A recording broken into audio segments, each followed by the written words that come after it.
material culture. And we're very happy to have Dr. Minjee Kim with us, who will be speaking to us on Korean dress and its relation to fashion today. I want to thank May Rado for arranging this event. Dr. Kim will also be participating in May Rado's class this afternoon, and I saw she came with a large suitcase full of examples, so maybe if some of you are interested in seeing that, there might be a possibility later after this lecture to do so. Dr. Kim is an independent costume historian. She received her PhD from Seoul National University with a focus on the costumes of the Baeja dynasty, a medieval dynasty. We just realized we have very similar research interest. I work on Liao dynasty, and that same period overlaps as well regionally. She's been a faculty member at Jongju Kijeon College. I hope I pronounced that sort of okay. She was also a lecturer at Seoul National University and an exhibition consultant for the War Memorial Museum, the National Folk Museum, and the Seoul National University Museum. She's published numerous papers on Korean dress, many on medieval dress as well, and she has lectured widely in the United States, especially in California, where she now lives. She's going to enlighten us today on Hanbok in modern and postmodern times, fashion, counter-fashion, and anti-fashion. So welcome, Dr. Kim.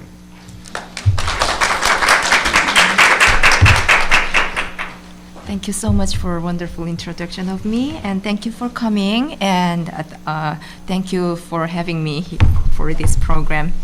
And I'm very pleased to meet all of you, and if you have any questions, feel free to email me afterwards.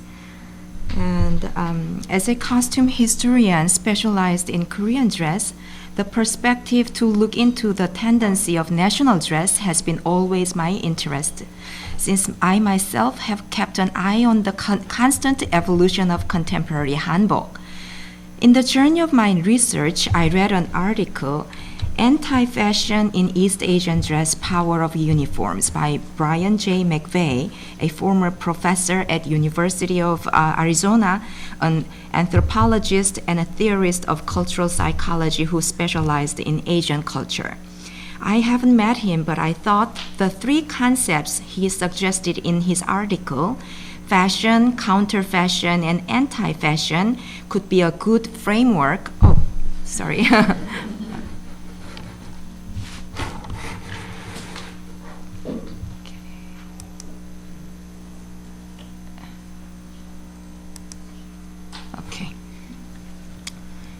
So fashion, counter-fashion, and anti-fashion could be a good framework to be employed to interpret the phenomena encompassing Hanbok in modern and postmodern times. Korean dress has over 2,000 years of history. In a broad sense, all the clothes and ornaments that Koreans have worn can be referred to Korean dress. However, the term Hanbok, known as Korean dress or Korea's national dress, Korea's traditional dress or traditional Korean dress, hasn't been used until Western clothes surged in the late 19th century. The term Hanbok, meaning Korean dress, was coined to correspond to the Western clothes, yangbok. In other words, to differentiate the old clothes they used to wear and the new vestimentary codes that they should follow. Before then, Koreans called their clothes 옷. 옷 is the Korean word for clothes. The situation was the same in Japan. As Koreans differentiated Hanbok from yangbok, Japanese called their dress wahuku while calling Western dress yohuku. So Japanese dress was called wahuku and yohuku. In Korean, they call Hanbok for their Korean dress and yangbok for Western dress. That was coined in the late 19th to early 20th century.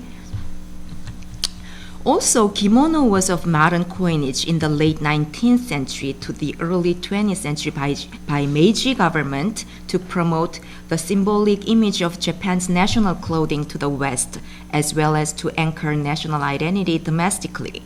Before then, kimono was called kosode. Now everybody calls the Japanese dress kimono.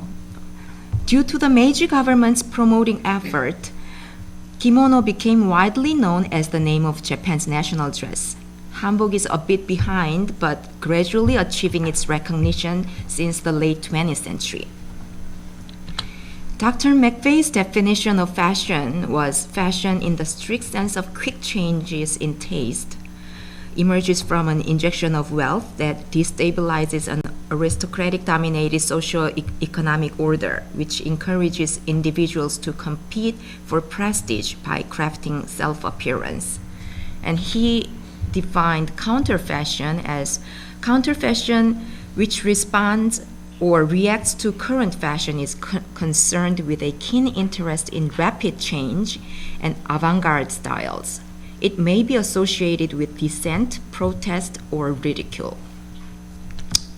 His definition for anti-fashion was a term commonly confused with counterfashion. Anti-fashion means styles that have been consciously positioned outside the fashion cycle, placing adornment practices beyond the oscillating fashion and counter-fashion dynamic, resists unwelcome social change, and slows down the march of modernity to maintain notions of tradition, highlighting national or ethnocultural identity, or disciplining individuals for educational or military purposes. Anti-fashion is often associated with style systems lacking a capitalist consumerist ethos. The incorrectly labeled static dress found in folk, peasant, or tribal societies. And he suggested some examples qualified for anti-fashion. Monastic dress associated with religion, such as Buddhism or Taoism. They are not affected by fashion trends. Collectivist anti-fashion, such as uniform of railroad workers, postal workers, policemen, and soldiers, and business suits in the early stage of modernization with high degree of conformity and commonality, and students' uniforms, corporate conformity, and Mao suits are the example of anti-fashion. And also he separated national dress from fashion dynamism as a reaction to colonialism.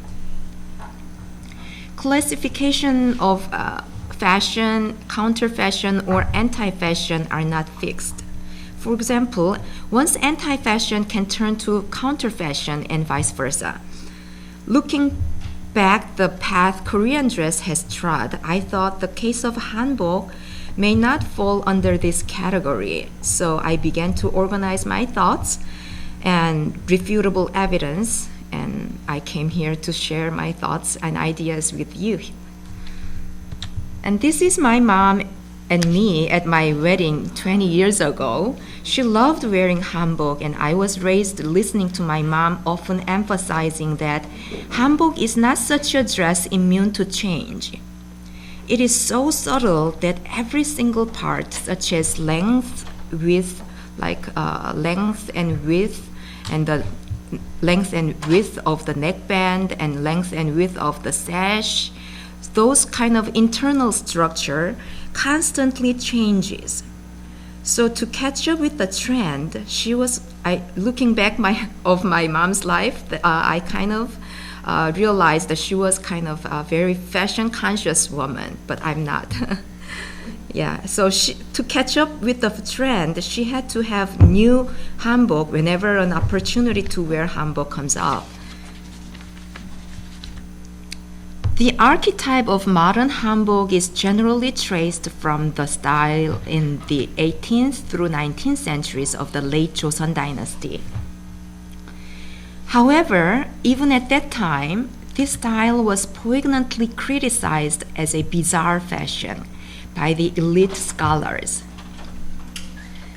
In the book 청장관 전서, the Shilhak scholar Lee Deok-moo recorded, Nowadays, women's jogoris are too short and tight. Skirts are too long and puffy. How outre! Narrow neckbands of jogoris and bulky gored skirts are also bizarre. It has been said in old days women's garments were made to fit generously, so wedding garments were reused for shrouds. Body sizes are variable whether old or young, alive or dead. The garments back then were assumed not that tight.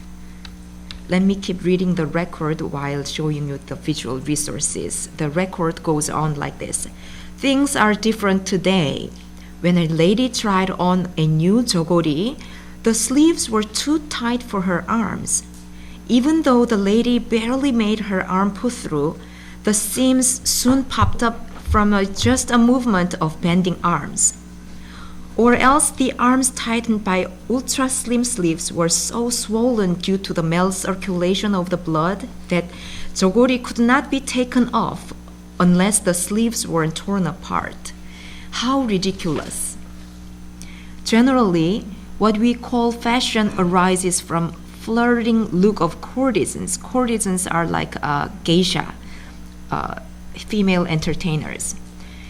Men are snobbish and got infatuated with the look without realizing such absurdness and urged their wives to follow the look from the courtesans.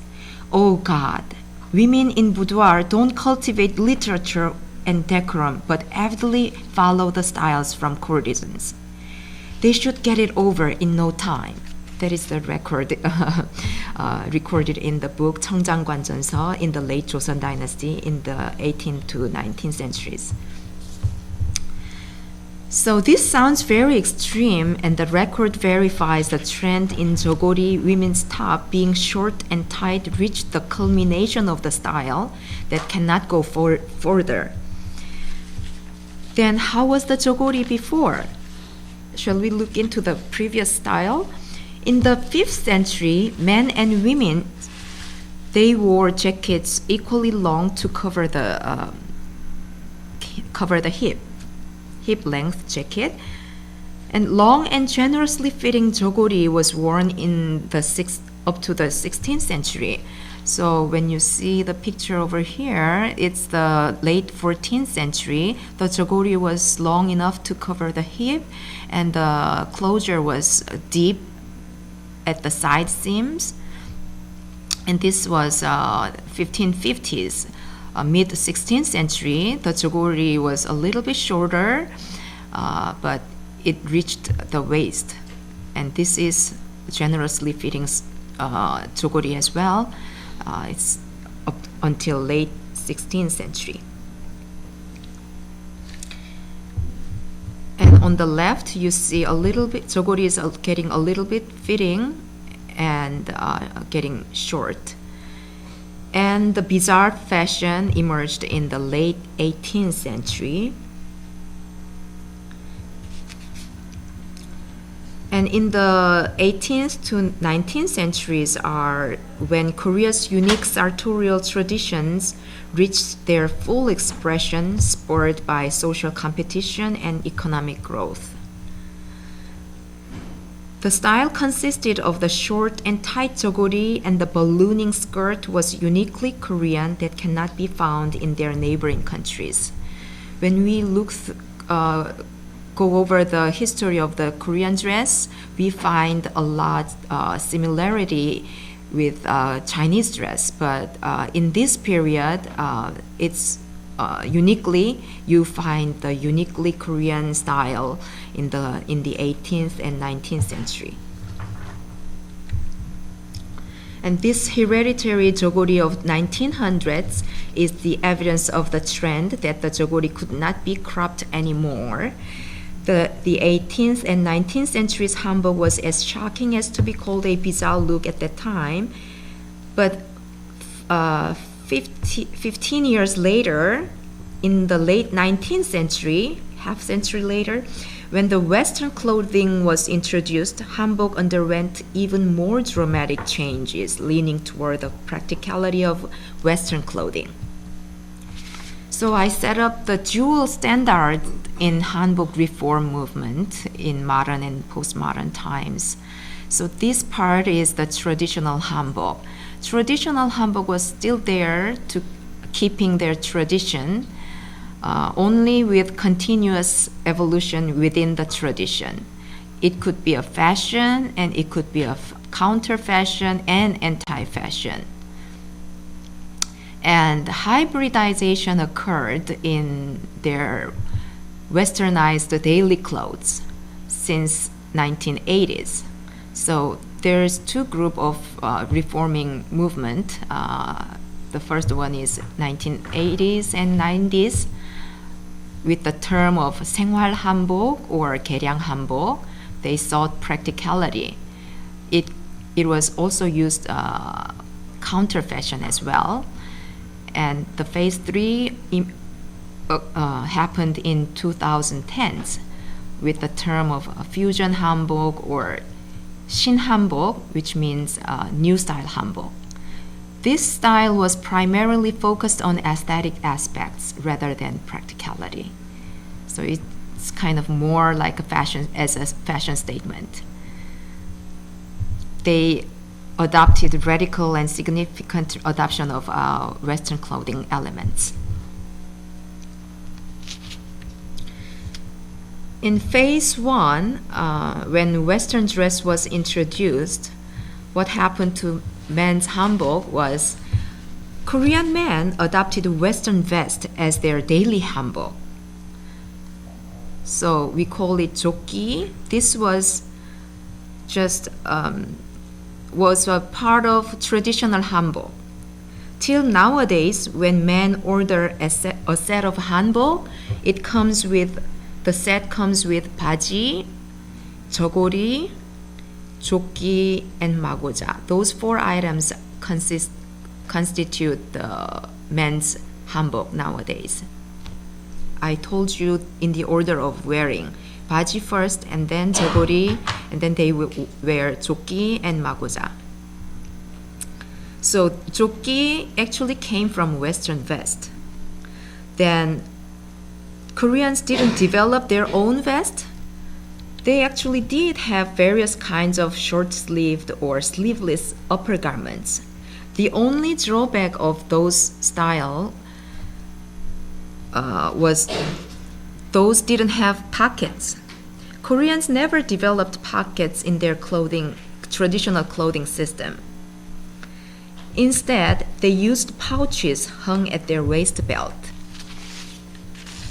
So when the Western vest was introduced to Korea, Korean men loved carrying tobacco or their necessities in these pockets. And they called these pockets hojumoni, which literally means barbarian's pouch. Yeah. And what happened to women's hanbok was Korean women's skirt is a pleated wrap skirt tied at chest with the opening in the back. This wrap skirt, however, easily slips off. So the shoulder straps were added since the early 20th century. This innovation, however, wasn't made by Koreans themselves. An American missionary teacher, Miss Walter, at Ihwa School, Ihwa Hakdang, that is the antecedent of Ihwa Women's University now. So Miss Walter noticed the skirt's inconvenience while teaching PE classes. So she taught the female students to attach shoulder straps. When the students went back to their hometown for holidays, they dispersed this new invention. Instantly, the skirt with shoulder straps became a norm all over the country. Nowadays, there's no hanbok skirt that doesn't have shoulder straps. And after jogori reached the culmination, the style reverted to what it is considered basic. So the 6-inch jogori length was extended to 14 inches. And the underside of the sleeves were rendered fish belly curved line. So it was kind of tapered sleeves here, but it became, it had a fish belly curved line at underside of the sleeves. And the long skirt got shortened for mobility. These are the lengthened jogoris in 1930s and 40s. And this is from 1950s. Gorum was taken off. Gorum was the sash that fastens upper garments, but gorum was taken off. Instead, people used brooches.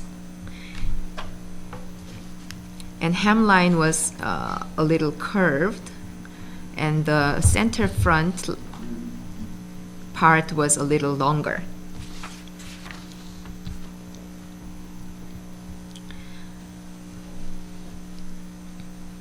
And you see the brooch replaced the gorum here. Although many Koreans wore Western clothing, hanbok was still worn as everyday clothing, especially by older people, until the late 1950s. Hanbok gradually lost ground as everyday clothing in the 1960s. Some of the conservatives, though, stick to wear hanbok until 1970s. In this picture, mother-in-law is wearing hanbok, and her daughter-in-law is a 신여성, which means modernized, educated by a new education system. She wears yangbok, Western dress. And this is a 1960s jogori showing interesting practice of using fabric. Although, so you see all the seam allowances folded in, and but it's not like trimmed, right? The back part shows the more distinctively. Although the pieces were sewn along the curve, the seam allowances were all folded in without being trimmed along the curved line. This manifests how Koreans cared for efficient use of fabric without wasting it. So when they wash the hanbok, they have to unsew all these parts, and then they washed it and iron it, and they sew it again. So with that purpose, they just didn't trim the seam lines. But nowadays, they trim along the curved line. Korea achieved considerable economic growth during the 1970s due to its successful modernization and westernization. And this growth fueled the increased ornamentation and gentrification of hanbok as ceremonial wear. Underneath chima, the skirt petticoat was worn to make an A-line silhouette, which is considered as the influence of Western dress, like a crinoline style. They wanted to make the dress like a Western dress. So an A-line silhouette still remains in the early 21st century. When we look back, the late Joseon Dynasty style, it was an A-line silhouette. We call this O silhouette or jaw-like silhouette because it gets narrower at the bottom. In the 1980s, Koreans began to rediscover the value of their own culture, undergoing the international events such as Asian Games of 1986 and the Olympic Games of 1988. As a result, high-end hanbok boutiques, which provide individually customized tailoring service, enjoyed a boom. This hibiscus embroidered hanbok is the work by renowned designer Lee Ri-ja, who was loved by Korea's first ladies. And this hibiscus is actually the flower for national flower for Korea. Western way of construction was continuously sneaking into hanbok. In men's jogori, man has to wear, over the jogori, man also has to wear the joki and magoja. So this was kind of cumbersome. So the knot button replaced the gorum nowadays. And to fasten the Korean men's pants, Korean men's pants are really baggy, so they have to fold it along the seam line and then they tie it with sash belt, but it doesn't secure perfectly. So like hook and zipper were adopted to secure the waist. And the complicated procedure of tying ankle bands became unnecessary since knot buttons tightened the ankles. Phase 2 in the 1980s and 1990s, 생활 한복, that means lifestyle hanbok, or 개량 hanbok, reformed hanbok, were out to market, targeting hanbok as comfortable daily wear. The style of 생활 hanbok was differentiated from the traditional hanbok, so they kept their traditional style for their ceremonial occasion, but this was actually targeted for their daily wear.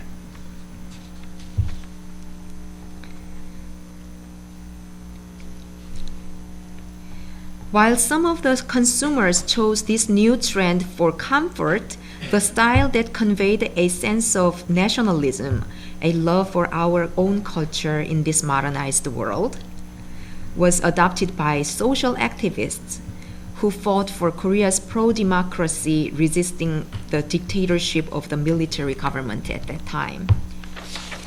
So those consumers, mainly intellectuals and college students, made an ideological statement of advocating their cultural identity and antagonizing the mainstream of westernized fashion by wearing hanbok. This fits the definition of counter-fashion.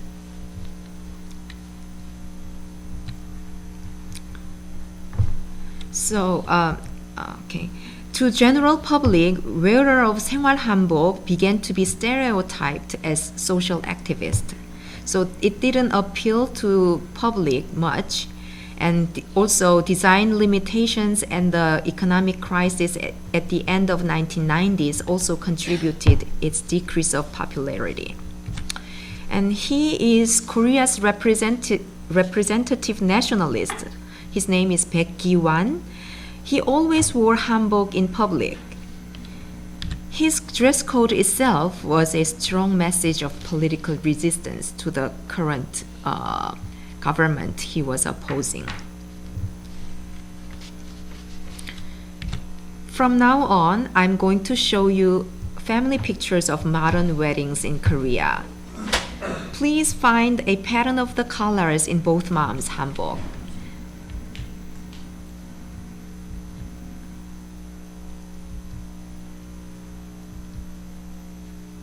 Did you find the pattern? What's the pattern? I know. You already know that. Oh, sure. Okay. Do you know the hidden story as well? Well, I know. Well, what I was told was the mother of the bride wears pink because she's bukurowa, she's embarrassed and bashful, and the mother of the groom wears blue because she's produced a son. She's as high as heaven. Oh, okay. But I'm it's sure a little there are bit, other yeah. And this Other. came into popularity, as I understand it, in the 1980s. I was studying weddings then. Yes. Okay, I'll just a little bit add more interpretation.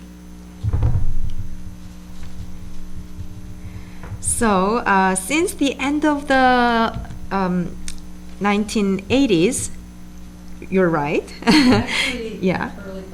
a little bit early. It may be a little bit early. A new trend in both colors of hanbok that both moms of bride and grooms wear emerged and rapidly spread with conspicuous conformity. Groom's mom wears blue, bride's mom wears pink. This trend still goes on today, and it is absolutely unique phenomena in modern and postmodern period of hanbok. This role of colors that differentiate each party may have come from Western influence. However, here's a version of the interpretation of the practice is interesting. In traditional society, when bride gets married, she no longer belongs to her family. Even though marriage is blessing, the bride's mom was not 100% happy about sending her own daughter away. The daughter's mom felt rather unfair, vexing, or mortifying. The color pink in Korean has the same pronunciation in the first syllable as the word meaning mortify. So 분홍, we call pink 분홍, and vex and mortify is 분하다 in Korean. So those first syllable has the same pronunciation. So that's why bride's mom wears pink. On the other side, the mother-in-law's image has been stereotyped as a strict, powerful one. The color blue in Korean often describes the keenness of the edge of a sword. So when the sword is really sharp, they say 서슬퍼런, but this 서슬퍼런 sounds like blue. So when a sword is really sharp, its edge emits a bluish radiance, and mother-in-law's extremely overpowering act was often metaphorically expressed as the bluish sharp, keen edge of a sword. People kind of gossip. That is why mother-in-law wears a bluish hanbok and bride's mom wears pink hanbok at weddings. But actual role of the colors is only to differentiate each party. Okay, now I'm gonna talk about the phase 3, 2010s onward. Although 생활 한복 or 개량 한복 was still around, new terms such as fusion hanbok or new style hanbok emerged. The government's efforts to popularize and globalize hanbok touted the versions of Korean modernity and commitment to traditional values. The Hanbok Advancement Center, an affiliated organization of Korea Craft and Design Foundation, was established in 2014 as a public institution of the Ministry of Culture, Sports, and Tourism of Korea. The center aims to keep the unique identity of hanbok and enhance its competitiveness in a way that meets and harmonizes with contemporary trends. The special exhibition Korea Now at Les Arts Décoratifs in Paris in 2015, organized by the Hanbok Advancement Center, was the first hanbok exhibition embarked onto the world-class museum. In the mid-2010s, hanbok with diverse design elements across the different periods or classes was conspicuously adopted as daily wear among the young generations. With aggressive and young people dressed up in either traditional hanbok or new style hanbok to visit time-honored palaces and villages in traditional settings to enjoy their tradition. Actually, in Japan, since the end of 1980s, yukata, the unlined casual summer kimono, gradually gained popularity among the young Japanese. In the late 1990s, yukata made a comeback as an updated, fashionable, everyday kimono. This is a subway station in Japan, and one of my friends was able to just take a picture of kimono wearing ladies. And young people wore yukata for parties, shopping, dates, and various festivals. They also dress up like geisha to visit traditional sites and take pictures. One of the eminent hanbok designer, Young-hee Lee, made inroads into Paris in 1994, introducing the allure rooted in hanbok. She took jogori off and created a look only with chima, the skirt, and this look was named the Clothes of Wind. And this work shows how hanbok is worn with layers. Layering of hanbok is converged on the lower garments. So lower part is ballooned, but the upper garments, and the torso is not very bulky silhouette. That is different from Japanese dress that layers revealed at the sleeves and the front opening. This was on the Vogue Korea.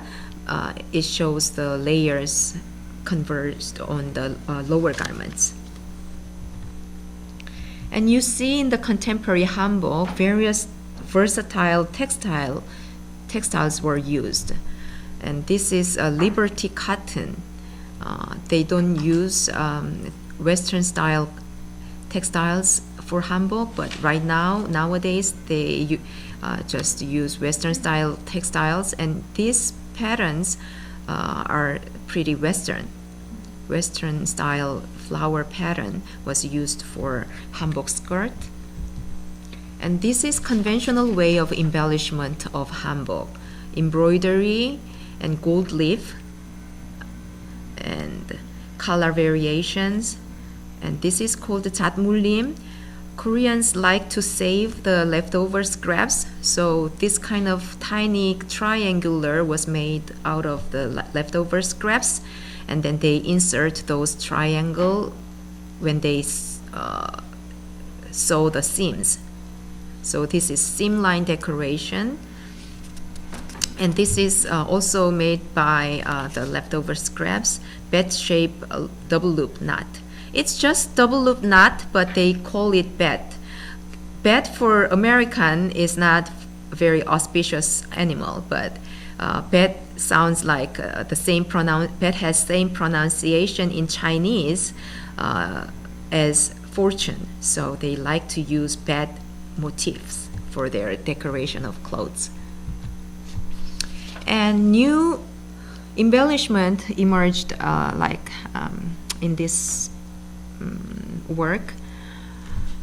Koreans never embellished with beads or crystal, but nowadays in postmodern times they embellish hanbok with crystals and beads.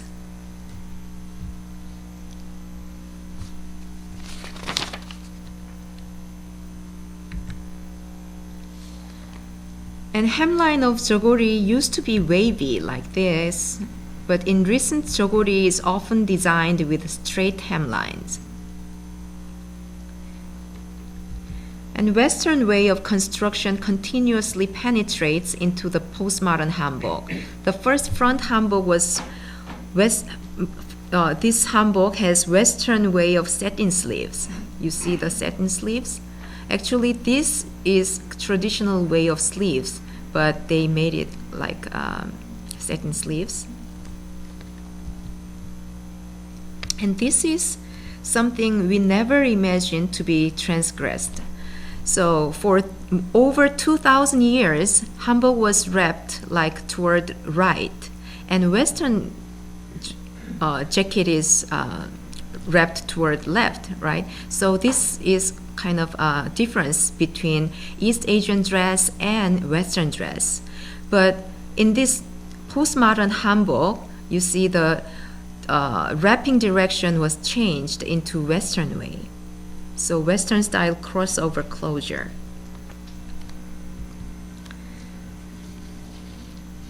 Since the end of 20th century, diverse traditional design elements across hanbok styles have been adopted.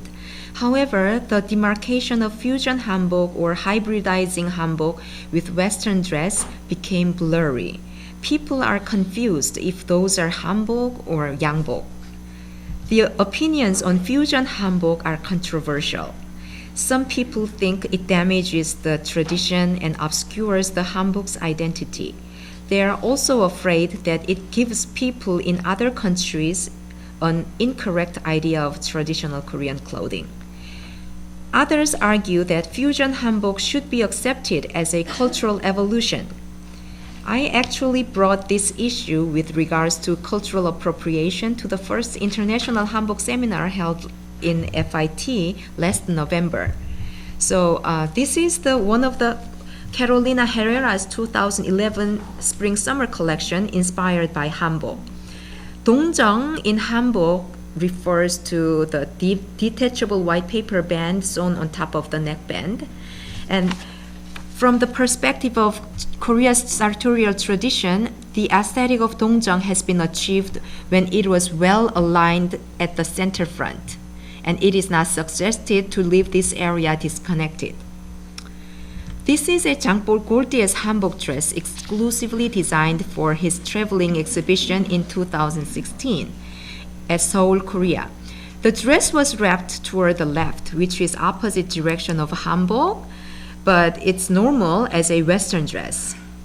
The blue one-loop bow ribbon was tied reminiscing gorum here. Okay, here, but as you see, the bow was flipped. From the hanbok, bow was like this, but the bow was flipped. The lacy tulle bell sleeves are completely out of the blue. This bell, we don't have this kind of tradition in the history of Korean dress. This only reminds me of kimono dressing gown in the early 20th century, prevalent in Europe in 1900s, early 20th century. This dressing gown, kimono-style dressing gown, was huge fashion in the early 20th century, influenced by the traditional kimono. And the sleeves, but as you see, the traditional kimono was wrapped toward the right, but the kimono dressing gown, which was fashioned in Europe, shows the opposite direction. It's the Western way, and the sleeves were rendered like bell sleeves. So probably Jean-Paul Gaultier might have gotten that clue from the kimono gown, but I'm not sure about that. And for the hairstyle, he based on Korea's traditional oyamori, that is palace-style hairstyle, then added pigtails that have no specific cultural lineage. So Gaultier attempted both pastiche and bricolage. His clear reference was hanbok, but his ideas such as blue stripes, cone bra, bell sleeves, pigtails to bricolage express his continuous aspiration to bricolage of incompatibles. So what do you think of them? Are these disgrace and desecration of hanbok, or a newborn postmodern fashion as an intermingling of unexpected combinations of cultures and ideas? My personal opinion on the hybridization of national dress is that those attempts should be encouraged. In the act of cultural appreciation or cultural appropriation can actually open up a conversation between the cultures, and more discourses will lead to better awareness and understanding of intrinsic aesthetics of the marginalized culture that is quoted. So today I have gone over the vicissitudes of hanbok in modern and postmodern times. As you have seen them, hanbok was not in a static state. It was dynamically responding to the influence of Western dress. Hanbok, Korea's national dress, is better explained in the context of fashion with intermittent phenomena of counter-fashion rather than anti-fashion. Thank you very much.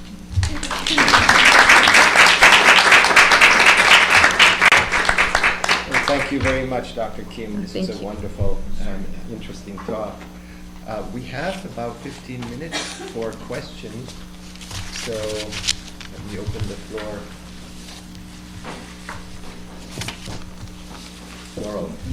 Okay, thank you. This is very exciting to have this history that, I've lived through a lot of this, but I've never seen it so clearly as you set it up, which is a good work of a historian.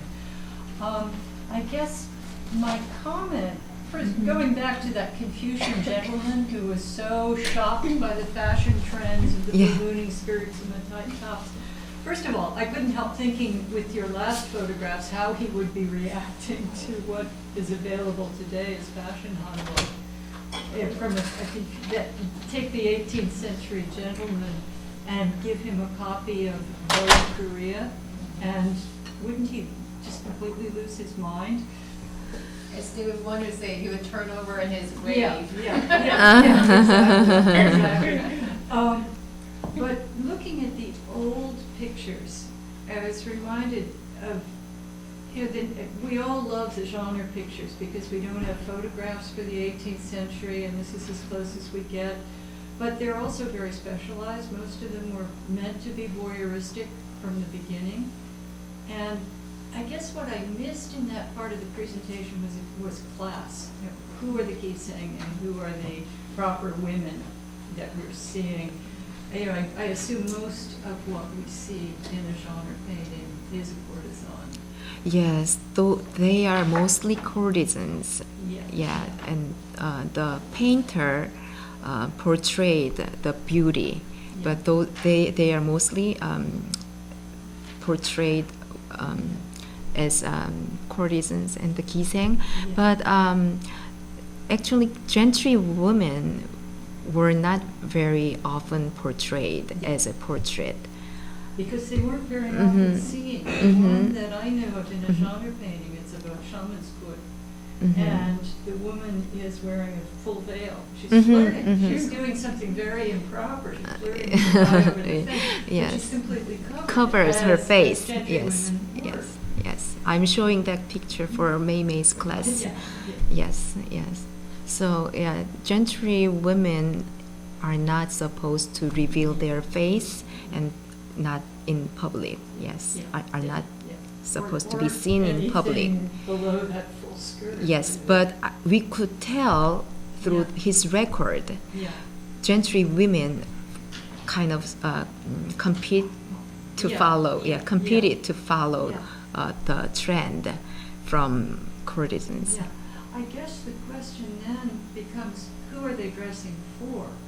Because who sees them? It's their husbands, it's possibly their brothers-in-law, it's possibly their brothers, but there aren't many other, you know, they're dressing for other women. Yes, and It's just their for primary audience. their own consciousness Yeah, yeah, and yeah. their own, yes, probably, yes. They are not only their territory was confined within the house. Any other questions? Thank you so much. That was a fascinating talk. I just have a Thank you. question about the seam allowances you were talking about in the 1950s and mid-century JOB. Yes, yes. Why do they keep such a long? Like I think I missed the kind of the logic there. Why do they keep so much if they were used to salvaging every little bit, including the tiny bits, to now create embellishments like seam decorations? Why was Yes. this such a long seam allowance, and why was that necessary for unraveling and washing? Why not just a shorter seam allowance? Yes, for Korean hanbok construction, everything was cut rectangular shape. So when they cut like a rectangle, the sleeves shape changes. Like either it can be just straight and tapered, or sometimes it gets like a fish belly curved line, So they can and then change that. yeah, they can change, and they don't like to cut it out, or yeah. And then another reason is to when they wash it, they don't wash the whole complete jogori. They always unsew the part and then they wash it and then they iron it, and sometimes they kind of starch and the pulling blocks, and then they just they beat the fabric with It's like a rolling pin, Uh-huh. and it's a straight, Uh-huh. pin that you have to, beat, beat the fabric. yes, Oh, yeah, maybe yes, to make the grains straight and everything, yeah. So they care for that, so that's why they didn't cut it out along the seams, yeah. Thank you. A related question, and I came in late, so I'm sorry if you said it. The fabrics that are being used are fabric. Is it silk? Is it cotton? Is it linen? Are they all of the above? Yeah, all you mentioned were used for hanbok, but right nowadays they prefer to have silk, and yeah. You should mention seasonal changes. I didn't mention about the seasonal changes, like silk gauze, very thin silk gauze can be used for summer, and thick satin damask can be used for winter time, and all were lined. And when they line it, they used a different colored fabric to have subtle combination of the kind of combination of the color. They didn't want really greenish green. So when you think about the Western dress, when you have a black, then the lining is also black, but they had blue lining inside, and then the blue just it just shows up, even though it's not transparent fabric, but it just shows a little bit of combination. So and other questions? Well, I have a question. Oh, What go about ahead. the undergarments? Undergarments. What are they, do they remain the same throughout, or Undergarments also changed. I didn't have time to mention about that. So you saw the O silhouette, so ballooning skirt. Underneath of the skirt, like more than 8 layers were worn, and those kind of National Museum of Natural History, American Museum of Natural History collected those kind of big innerwear. So they have different kinds of innerwear collected, and It's all digitally imaged on our website. You can go look at Korean underwear, so inclined. yes, and those are bulky. So that was like more than 8 layers. Right now, we only wear one petticoat influenced by Western culture. It shows A-line silhouette, but traditional innerwear shows like very bulky near the hip area, and then it narrows down at the bottom. and is that made of cotton? Yes, cotton, usually cotton.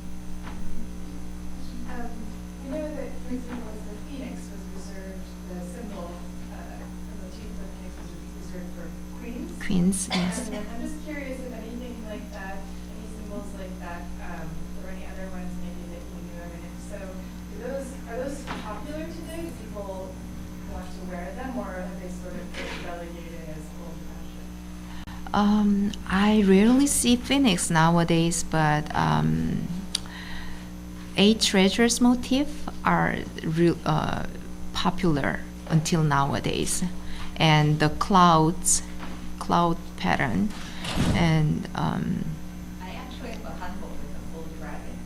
full dragon. Oh, really? When was it? When was it made? Probably, I got it made 2 years ago. 2 years ago. Okay. Was it for you or your husband, or? No, it was for me. For you? It's very rare to have dragon motif for women.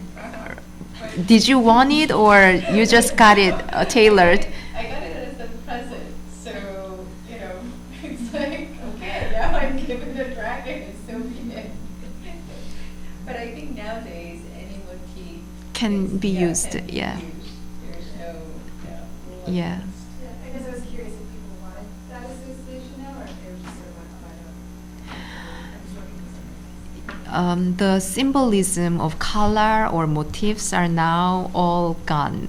So it's getting kind of faded away because, today everybody can achieve or acquire anything. So those kind of meaning is disappearing. Actually, when I get married, my mother-in-law got me a hanbok, which has like a blue binding at the end of sleeves. That means that symbolized I have son. So she wanted me to have a son afterwards. So that's why she got me that hanbok. But later on, I end up with having 2 daughters. But later on, suddenly the Korean society preferred daughters instead. So right now, new couples, they really, when they get married, they really want daughters instead of sons. So probably, is that gonna affect hanbok design? I don't know. Yeah. And what's your question? Oh, I thought it was interesting that you brought Japan into the picture, and it made me wonder when you showed this knotted buttons, they look sort of Chinese.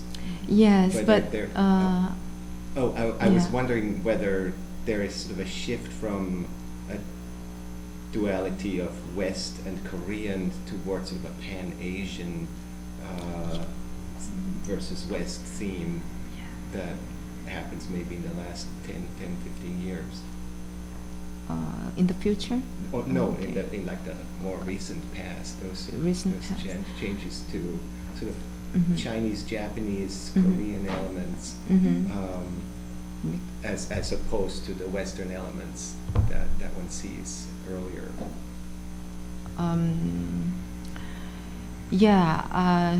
The historically Pan-Asian context is really crucial to examine Korean dress.